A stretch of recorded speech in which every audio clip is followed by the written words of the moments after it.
नमस्कार, आप देख रहे हैं न्यूज 18 बिहार झारखंड का डिजिटल प्लेटफॉर्म। मैं हूं शुभे मिश्रा आपके साथ। और बिहार की सियासत फिर से एक नई करवट लेती नजर आ रही है। ऐसा हम इसलिए कह रहे हैं क्योंकि भारतीय जनता पार्टी पहली बार बिहार में एक बड़ी और साथ ही साथ पावरफुल पार्टी बनकर उभरी है। बिहार के बदले सियासी माहौल से नीतीश और उनकी जेडीयू 2025 में बीजेपी से सीएम पद की गारंटी चाहती थी और बिहार की सियासत फिर से नई करवट लेती नजर आ रही है। नीतीश कैबिनेट का विस्तार हो गया है, जिसमें बीजेपी के 7 विधायकों को मंत्री बनाया गया, जबकि जेडीयू से एक भी मंत्री ने शपथ नहीं ली। सीएम नीतीश कुमार ने जनवरी 2024 में बीजेपी के साथ तीसरी बार हाथ मिलाकर सरकार बनाई थी और इसी के बाद से बीजेपी जेडीयू के बीच कशमकश चल रही थी, जिसके चलते एक साल से कैबिनेट विस्तार अधर में लटका हुआ था।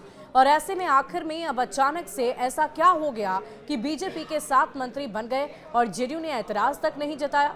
दरअसल नीतीश कुमार और बीजेपी का साथ 3 दशक पुराना है, लेकिन इस दौरान कई बार उनके रिश्ते बने और बिगड़े भी हैं। सीएम नीतीश 2 बार बीजेपी के साथ गठबंधन तोड़ चुके हैं और 2024 में तीसरी बार हाथ मिलाया है। बिहार के बदले सियासी माहौल और महाराष्ट्र में बदले सियासी गेम के बाद नीतीश और उनकी जेडीयू 2025 में बीजेपी से सीएम पद की गारंटी चाहती थी। पीएम मोदी ने पहले आम बजट में बिहार के लिए खजाना खोला और विकास की सौगात से नवाजा और इसी के बाद नरेंद्र मोदी ने सोमवार को भागलपुर रैली में नीतीश को लाडला सीएम बताकर एक तरह से उनके चेहरे पर फाइनल मोहर लगा दी। बीजेपी से हरी झंडी मिलते ही नीतीश कुमार ने बड़ा दिल दिखाया। जेडीयू ने कैबिनेट विस्तार में सभी 7 मंत्री पद बीजेपी को दे दिए और इसी के चलते बीजेपी पहली बार बिहार सरकार में पावरफुल नजर आ रही है। बिहार में बीजेपी पावरफुल हो गई है। बिहार में जेडीयू के पीछे चलने वाली बीजेपी अब पूरी तरह से बड़े भाई की भूमिका में आ गई है, उस रोल में आ गई है। साल 2020 में जेडीयू से ज्यादा सीटें बीजेपी ने जीती और अब नीतीश सरकार में भी उसका कद काफी बढ़ गया है।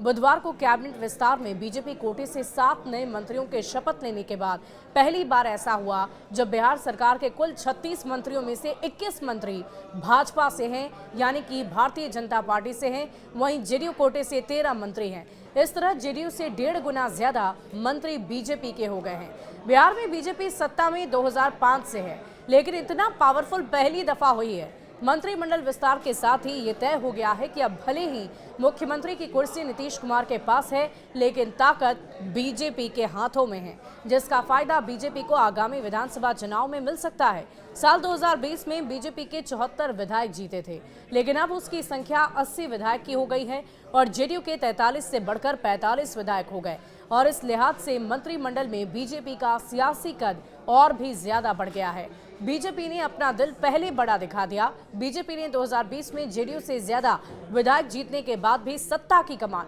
नीतीश कुमार को सौंप दी थी और इस बार भी नीतीश कुमार ने बीजेपी से नाता तोड़कर आरजेडी के साथ हाथ मिलाया था, लेकिन साल 2024 के चुनाव से ठीक पहले एनडीए में वापसी कर गए और इसके बाद भी बीजेपी ने नीतीश कुमार को सिर आंखों पर बिठाते हुए महाराष्ट्र में बीजेपी ने एकनाथ शिंदे की जगह देवेंद्र फडणवीस को सीएम बनाने का निर्णय ले लिया, तो जेडीयू ने अपने तेवर दिखाने शुरू कर दिए और ऐसे में बीजेपी ने यह साफ कर दिया है कि महाराष्ट्र की स्थिति से बिहार की स्थिति बिल्कुल अलग है और इसीलिए महाराष्ट्र वाले फॉर्मूले की बात बिहार में नहीं करनी चाहिए। केंद्र की तीसरी बार सत्ता में आने के बाद से मोदी सरकार बिहार पर खास मेहरबान नजर आई है। साल 2024-2025 दोनों ही बजट में बिहार को विकास की राह पर आगे बढ़ाने के लिए बहुत सारी सौगातें दी गई और इस बार विधानसभा चुनाव को पहले जिस तरह की तमाम घोषणाएं बजट में की गई, उससे जेडीयू के विश्वास को अच्छे से बीजेपी ने जीतने में सफलता हासिल कर ली है और इसी के चलते नीतीश कुमार सार्वजनिक रूप से कई दफा ये कह चुके हैं कि अब कभी भी एनडीए के साथ को हम नहीं छोड़ेंगे और बीजेपी के साथ मिलकर ही चुनाव लड़ेंगे।